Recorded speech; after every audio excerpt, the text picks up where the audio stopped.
same.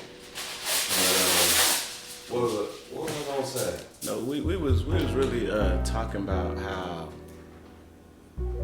people and their negativity. Like we're around a lot of energies right now.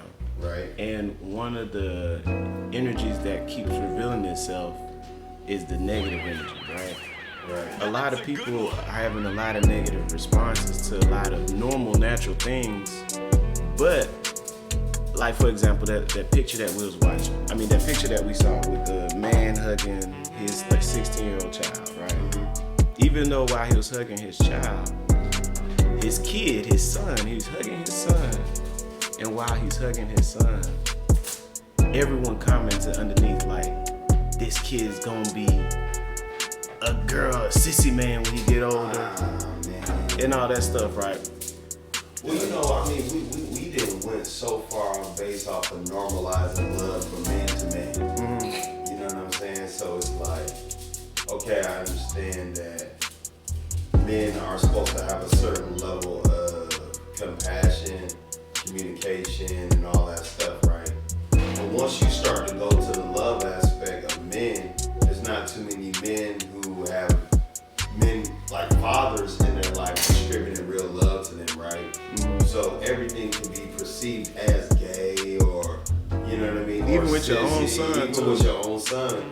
But there's a time where the mother is not even distributing the love that's needed to a man. That's true, which shows us that right now we're dealing with a lack of love issue. A lack of love, period. And then it's a love drop. You got a mom that'll overly instill that type of tough guy love to a kid and brutalize him and make him steer away from that completely. He don't want to be hugged by nobody because you just try to man up on him and you ain't no fucking man. And you ain't no man. I seen this. It was another video that I saw, and in the video, it was a white woman with a white woman and a black woman, and both of their sons were sitting right next to them. Both of their sons was excelling in the classroom, right? But while both of their sons were excelling in the classroom, the black lady said to the white woman, I hear, Tommy, for example. I hear Tommy is doing good in the classroom. Good job, Tommy. And the white lady like, yeah, Tommy, he studies, he does his best, right? Right. And the white woman was like, hey, ain't your son like the valedictorian of the class? Like, he got the best grades in the class. Man, what about your son? And the black lady said, oh, my son? Oh, he's bad. He's bad. He run around the house, just do whatever he wants to. I always gotta tell him to stop and all this stuff, right? But what the video linked it back to was back in the days during the slave days when your son was big and strong and knew how to read, the master would be like, oh, he got a smart nigga. Oh, and guess what the mother would do? Oh, no, not his dumbass. He don't know how to read. You gotta dumb it down. Because they use it as a defense mechanism. Right. But in the longer aspect of things, the parent isn't paying attention to the effects that it's having on the son, making the son's energy seem as if it's nothing. He's trying his best to make you happy so he can receive more love from you. However, you dog it because you're scared that he's gonna leave or he's gonna get taken away via slave days. Oh, okay, from you during the slave days. Okay. But now it's not the same.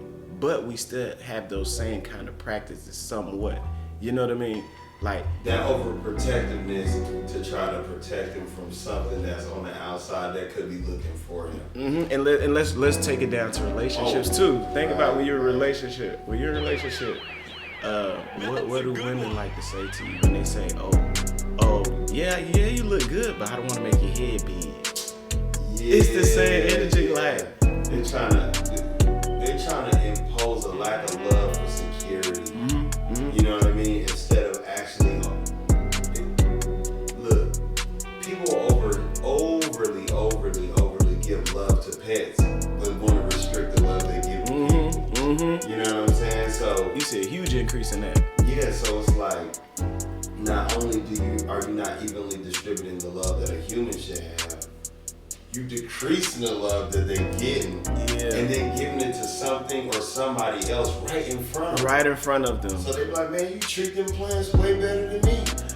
No, you know what was interesting? Bro, Remember, that's crazy. we was in that restaurant. And you was talking to this girl, and the girl, you just asked the server. You asked her a couple of questions. You was like, "What's your dog's name?" And she gave you his name, whatever his name was, right? Enrique or something.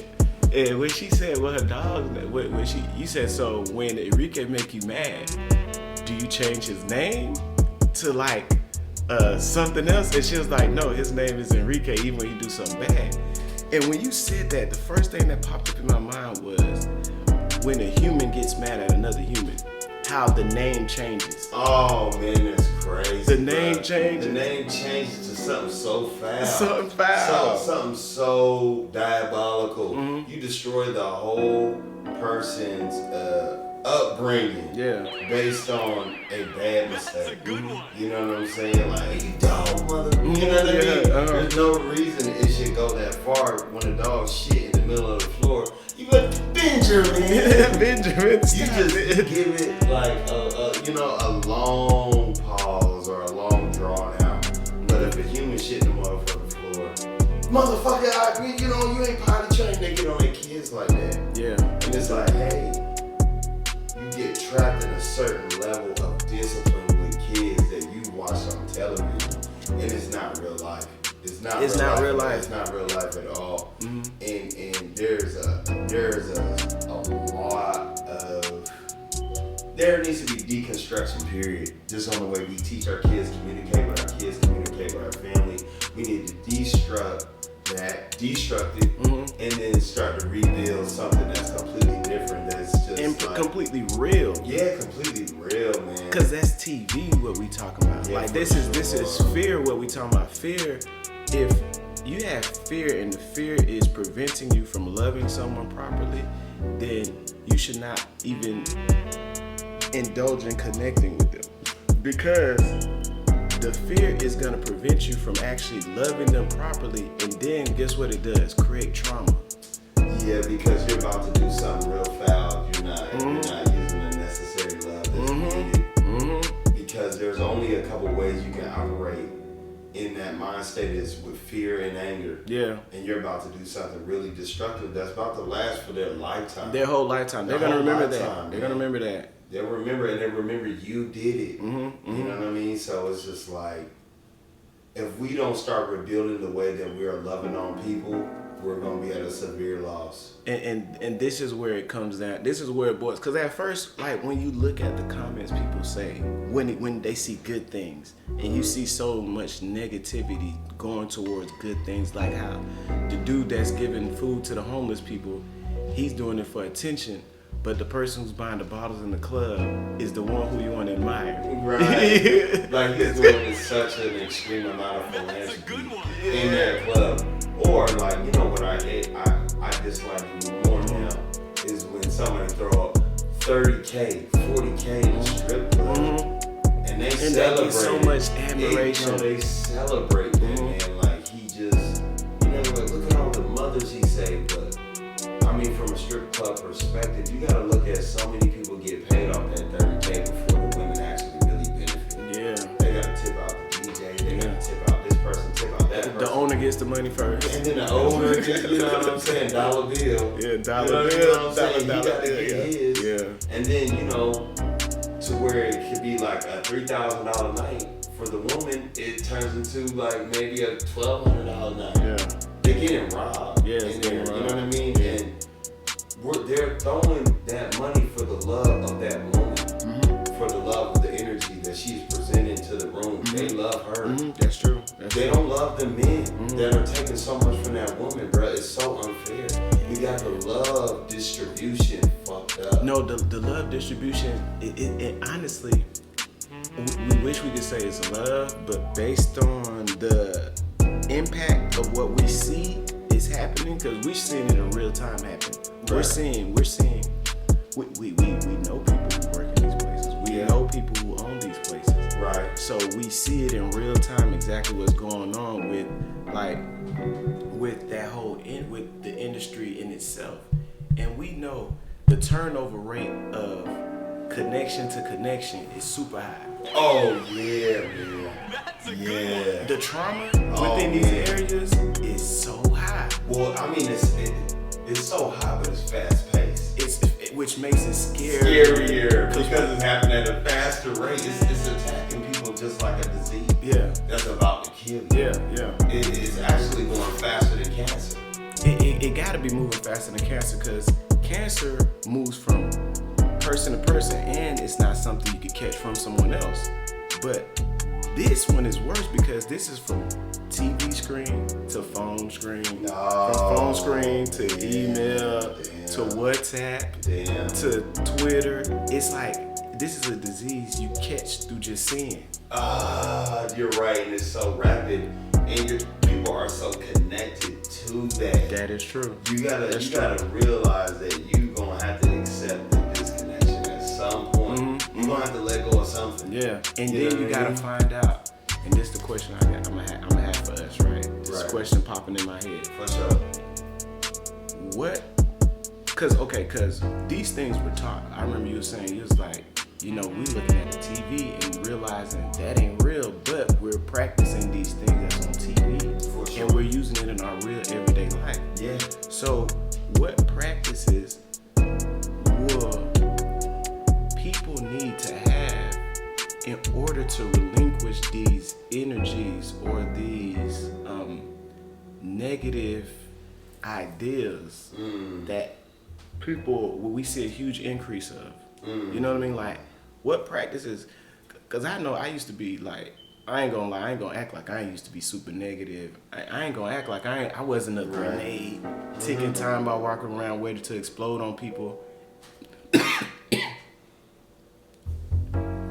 At any moment, I was ready to explode on people at any moment, especially when you're in a relationship and you see that you're not in the relationship that's being portrayed on the box or that's being portrayed around to people. Right. The first thing you gonna do when you see somebody else smiling, you're gonna attack them. You're gonna attack them. You're gonna attack them. Even if you can't physically attack them or say something, you gonna say something in your head. Yeah. I mean, which breeds an action.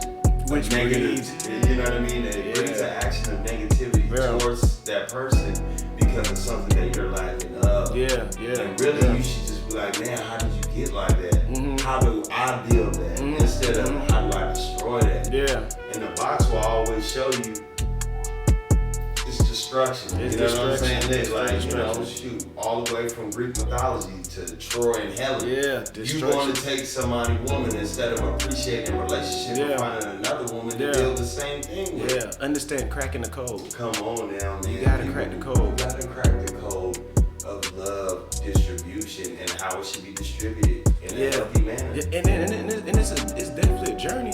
I mean, you said, how do we build that though? How do you rebuild that connection? I mean, the only way you can rebuild that connection is demand it.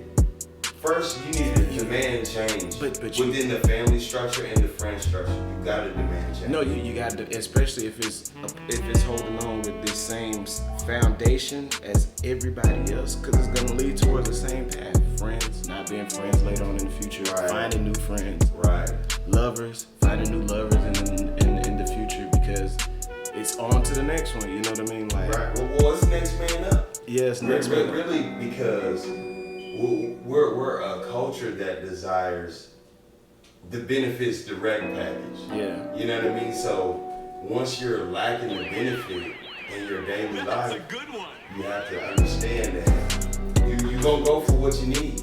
You're gonna go exactly for what you need. You know what I mean? So I mean. So one thing I would say that definitely helped me out was. Hold on, man. Hold on. We're gonna have to chop this one right here and then we're gonna have to restart. All right. We'll hit you back.